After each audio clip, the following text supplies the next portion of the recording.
आज सुनिए बांग्ला की प्रसिद्ध लेखिका आशापूर्णा देवी जी की लिखी हुई कहानी सीमा रेखा। ज्ञानपीठ पुरस्कार से सम्मानित आशापूर्णा देवी आधुनिक बांग्ला की अग्रणी कहानीकार और उपन्यासकार रही हैं। तो शुरू करते हैं उनकी लिखी हुई कहानी सीमा रेखा। सभी हार कर लौट गए थे। आखिरकार सतीनाथ खुद तिमंजले पर आए। तीव्र स्वरों में बोले, बेहूदगी की भी एक सीमा होती है छवि, रहनी चाहिए, लेकिन ऐन शादी के मौके पर मेहमानों से जब घर खचाखच भरा हुआ है, जैसी बेहूदगी तुमने की उसकी कोई सीमा नहीं है। मेरी इज्जत इतने सारे रिश्तेदारों के सामने मिट्टी में मिला दी, अपनी भी कोई कम हंसी नहीं उड़वाई है तुमने। अब दया करके चलो। तिमंजले की छत पर कमरा बनाने की इजाज़त नहीं थी, फिर भी छवि के लिए यहाँ टाइल्स लगवाकर कमरा बनवाया गया था। छवि के इस टाइल्स लगे कमरे में बत्ती नहीं जल रही थी, फिर भी नीचे पंडाल में लगी अनगिनत बत्तियों की आड़ी तिरछी रोशनी न जाने कैसे आकर दरवाजे के सामने वाले हिस्से को रोशन कर रही थी। उसी दरवाजे के एक किनारे हाथ रखे खड़ी थी छवि। उस हाथ की पांचों उंगलियां और गाल का एक हिस्सा ही दिखाई पड़ रहा था, लेकिन उससे छवि के चेहरे के हाव भाव का अनुमान नहीं लग पा रहा था। ये समझ में नहीं आ रहा था कि वैसी ही पहले जैसी अकड़ में है या कुछ ढीली पड़ गई है। सतीनाथ के बुलाने आने पर भी अगर पहले वाली हालत बनी रही, तब तो मानना ही पड़ेगा कि छवि भी अपने पति की तरह पागल हो गई है। लेकिन हालात बदल गए हैं, ऐसा नहीं लगता। अजीब सी रूखी आवाज़ में छवि बोली, तुम क्यों तकलीफ़ उठाकर ऊपर चले आए भैया, मैंने तो कही दिया है। हाँ जानता हूँ, सतीनाथ अपनी खींच और नाराज़गी को फेंट कर बोले, मुझे पता है, एक एक करके घर का हर कोई आकर तुम्हारी खुशामद कर गया है और तुमने सबको खदेड़ दिया है, ये कहकर कि नहीं खाऊंगी, नीचे नहीं आऊँगी। सुना तुम्हारी भाभी ने हाथ तक जोड़े हैं तुम्हारे आगे, इस पर भी तुम्हारा। छवि का चेहरा अभी भी नहीं दिखाई पड़ रहा है। छवि अगर कमरे से थोड़ा बाहर निकल आती तो शायद उसका चेहरा दिख पड़ता, लेकिन छवि बाहर नहीं निकल रही है।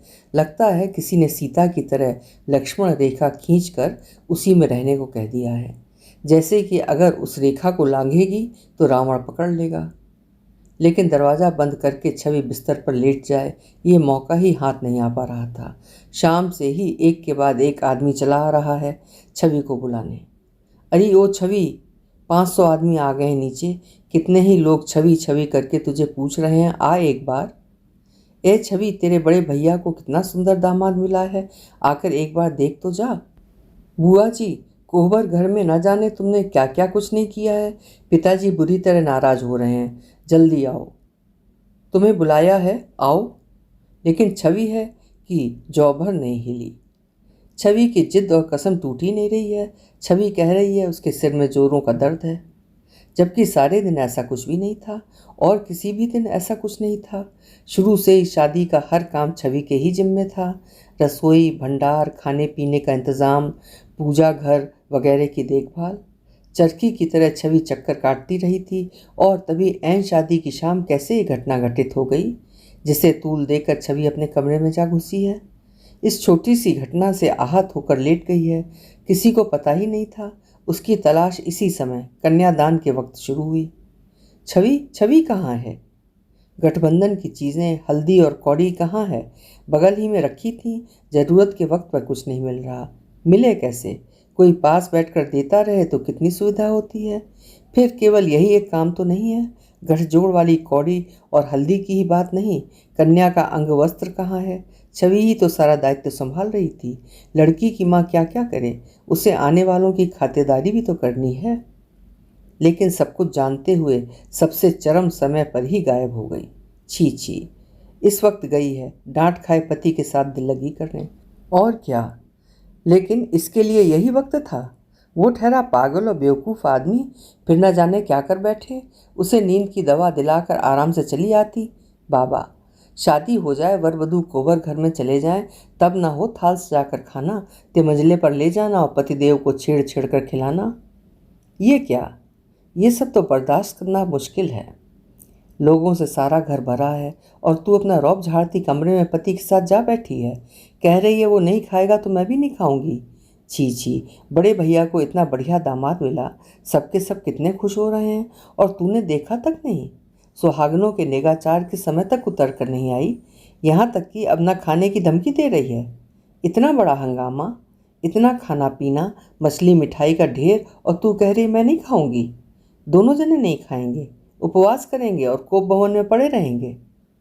भतीजी के शुभ अशुभ का तुझे ध्यान नहीं? तू अपने भाई भौजाई की इज्जत की हेटी करेगी? बेहूदगी की भी एक हद तो होती है। बड़ा भाई तुझसे उम्र में 20 साल बड़ा है, पिता के समान। पिता की तरह तुझे पाला पोसा, तेरी शादी की। इतना ही नहीं, उसके बाद भी 12 महीने तुझे और तेरे पागल पति का बोझ ढो रहा है। तेरे लिए कमरा तक बनवा दिया है। उसी बड़े भाई ने अगर पागल को बुरा भला कह दिया और जरा सा झिझोड़ दिया तो क्या तू ऐसा सलूक करेगी? तुझमें इतना सा भी कृतज्ञता का भाव नहीं है? आभार की इस घोर अनदेखी के बाद छवि देखने में कैसी लग रही है? शायद इसी दृश्य को देखने के लिए छवि के खपरे की छत वाले कमरे के दरवाजे पर रथ यात्रा जैसी भीड़ जमा थी।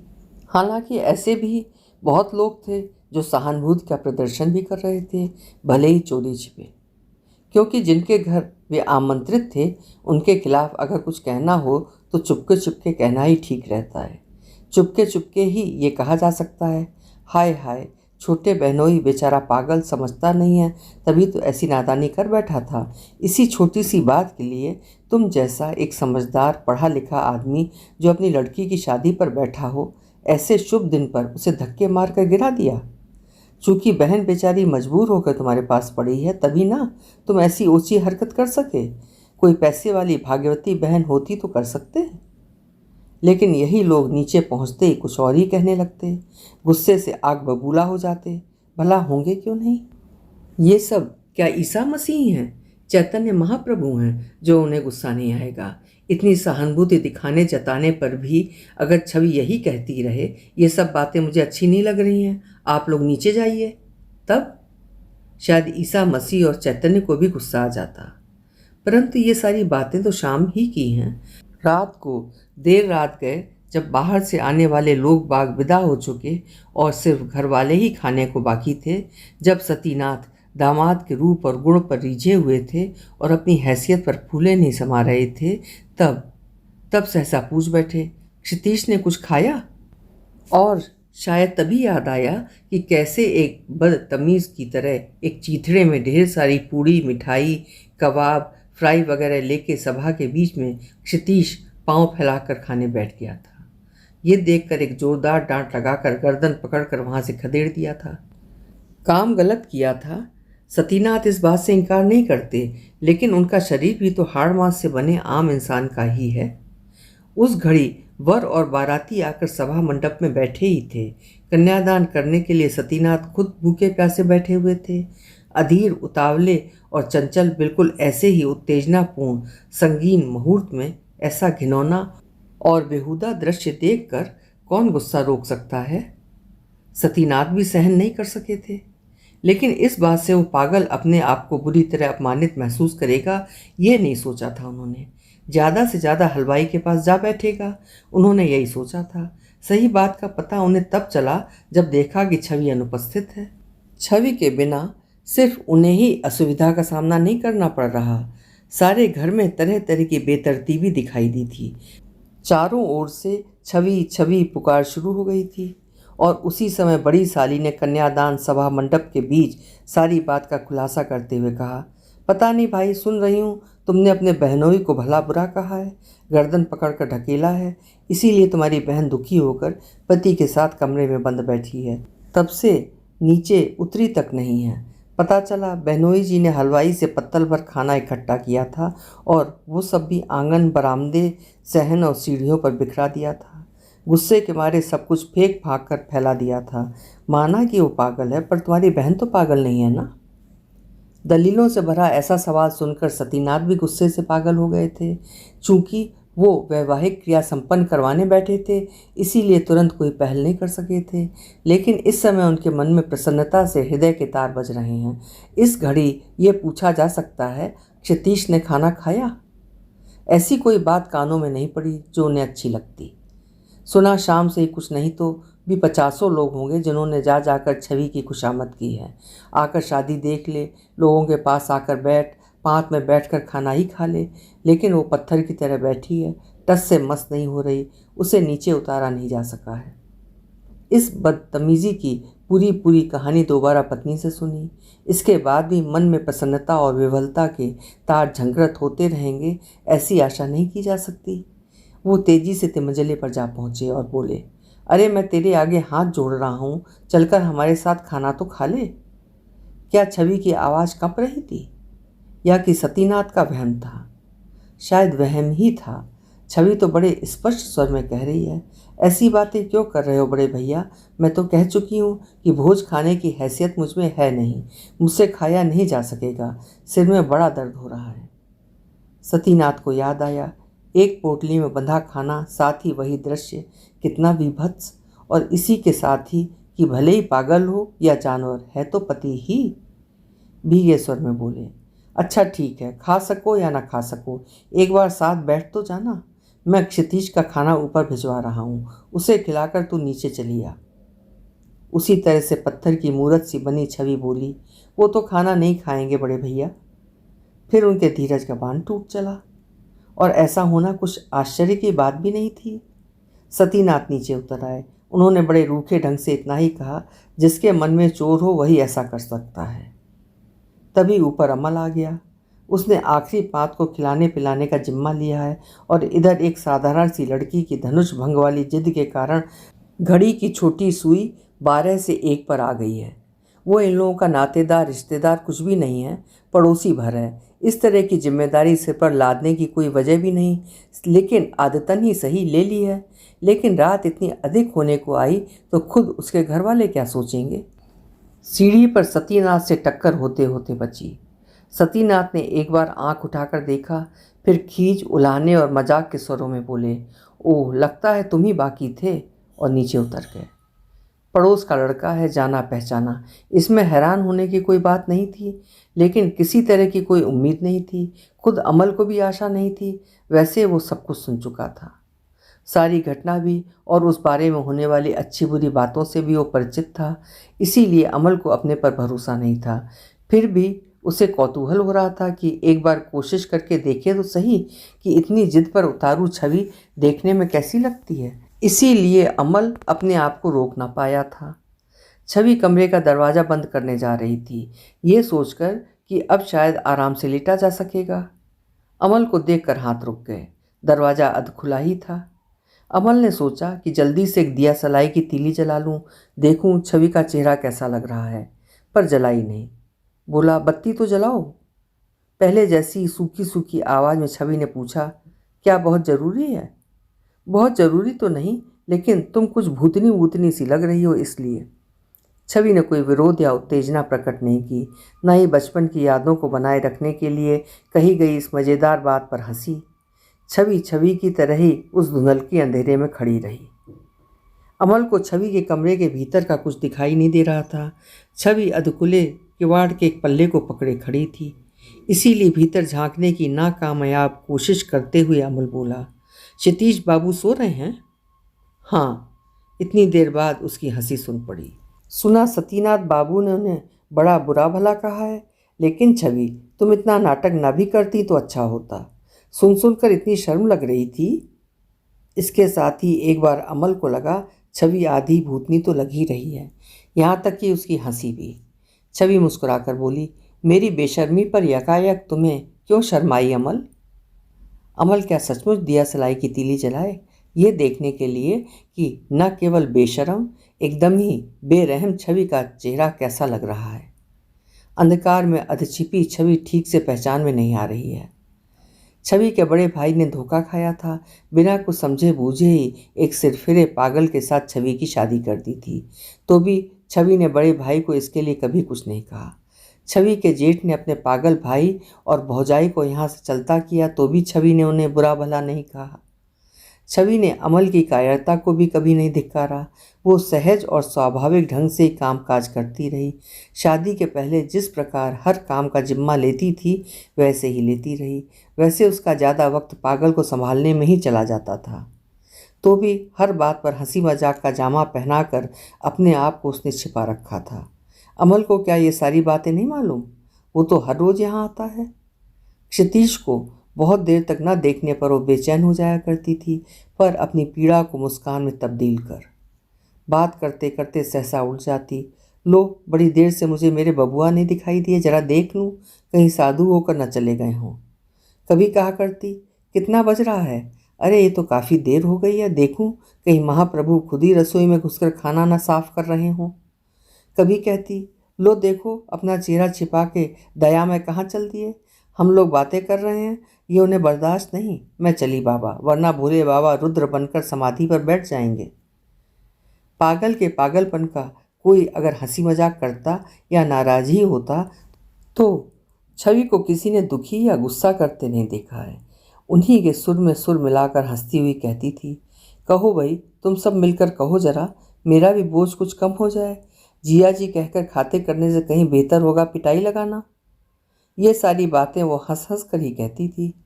फिर आज पति का आखिर ऐसा अपमान क्या हो गया कि चेहरा ही बदल गया? तब तो सतीनाथ की पत्नी का कहना ही ठीक है। मानना पड़ेगा कि मारे जलन के और जरा सा मौका पाते ही छवि ऐसे नखरे कर रही है। बड़े भाई की लड़की की इतनी धूमधाम से शादी हुई, इतना सुंदर दूल्हा मिला, ये देख देख कर ईर्ष्या से छाती फट रही है। छवि के बारे में ऐसी बातें सोचना भी गुनाह है। ये तो छवि ही है जो ये सब कहने सोचने के लिए सामान मुहैया कर रही है। जलन नहीं तो और क्या है? वरना छवि में ऐसी पति भक्ति इससे पहले किसने देखी थी? उसकी भाभी तो यहाँ तक कहा करती थी, छवि का पति पागल है। इस बात का दुख कम से कम छवि को देखकर तो नहीं लगता। कैसा पत्थर का कलेजा है, बाप रे! वही पत्थर का कलेजा आज मारे जलन के टूट फूट कर चकनाचूर हो गया है।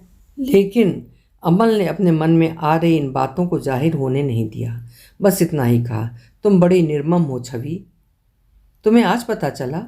छवि ने आगे कहा, लेकिन तुम क्यों आए ये तो बताओ, कहीं खाना खाने के लिए तो बुलाने नहीं आए? अमल ने बुझी बुझी निगाह से फिर एक बार छवि को अच्छी तरह से देखना चाहा, फिर बोला, नहीं नहीं, तुम्हें बुलाने आऊं, मुझ में इतनी हिम्मत नहीं है। सिर्फ इतना ही सोच रहा था, क्षतीश बाबू को भूखा रखकर रोक सकने से बड़े भैया को कितनी सजा मिल सकेगी। ये बेचारे भले आदमी ही बुरे फंसे। बड़े उत्साह से मुझे कहा था, देखो अमल, तुम मुझे परोस कर खाना खिलाना, ये लोग ठीक से खाना नहीं परोस पाते। अपनी बात खत्म करके अमल मुस्कुराया, बोला, हालांकि उन्होंने ये लोग नहीं कहा था साले लोग।